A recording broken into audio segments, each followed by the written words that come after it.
special Storm edition of High School Lowdown. For Ernest Boker and Jeff Bird, I'm Steve Wilson.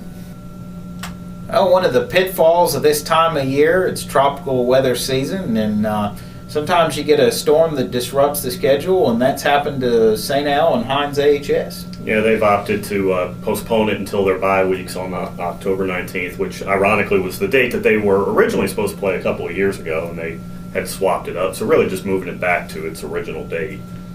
Coach B.J. Smithart at St. Al said being out of school a couple of days, they're not going to have the practice time that they wanted. Didn't want to take a chance on maybe having the storm be worse than they thought it might be, and figured it was best to just go ahead and postpone it early. Well, just about everybody else, practice-wise, has had kind of a shortened practice schedule. How do you think that's going to affect things, Jeff? Well, it shouldn't affect Vicksburg because Vicksburg was off last week. So, and Tavares Johnson told me that they practiced. They had 4 contact work days last week, so that wasn't going to affect them too much. Well, Vicksburg will be playing Richwood, and the Gators are coming off a pretty important bye week after a pretty disappointing loss to Pearl in the opener. Yes, Coach Johnson said, like I said, they went out and did 4 days of contact work, and they feel like they needed to rebuild the team's confidence up. The good thing with Richwood this week, this was the most exciting game I had last year. It was just a fantastic football game. Came down to the last possession of the game. Vicksburg was put in a pressure situation. Cam actually took them down, scored a winning touchdown, and Garrett Watson, who's back this year, kicked the extra point. So that's something that they'll be able to put their head on for this week. Of course, it'll be a different crew with Tavares Johnson Jr. and different running back, just about a different offensive line, so there's not going to be a lot of continuity from last year. That's the big thing that Tavares pointed out this week. He said we had 2 guys who played football last year on this team that started against Pearl, and it was evident in the game. He said, and that's why they just had to. He said the kids were a little demoralized, but then they built them back up, and they feel like now they're back to where they need to be going into this ball game.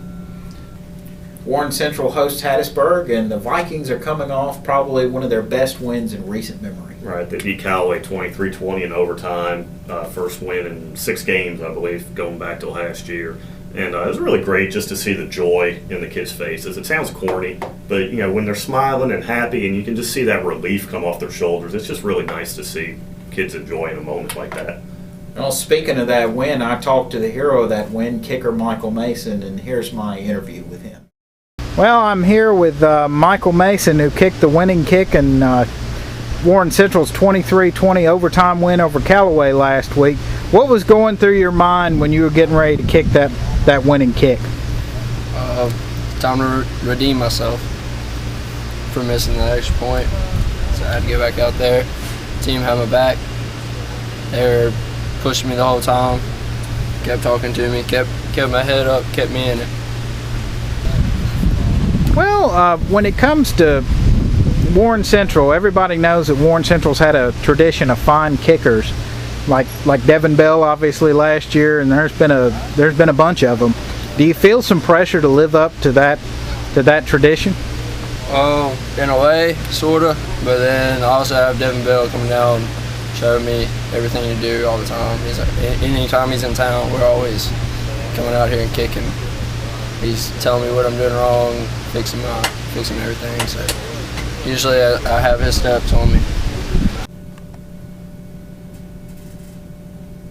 Well, talking to Josh Morgan this week, one of the guys that he said was the MVP was center and long snapper Reagan Fleming, who did a good job last week of making sure that the shotgun snaps were where they needed to be and there weren't any missed snaps over people's heads. Right. Callaway, you can see the difference. That was a big difference in that ball game against Callaway. Played in a steady rain. Callaway had 7 fumbles, a lot of them on shotgun snaps that slipped out of people's hands.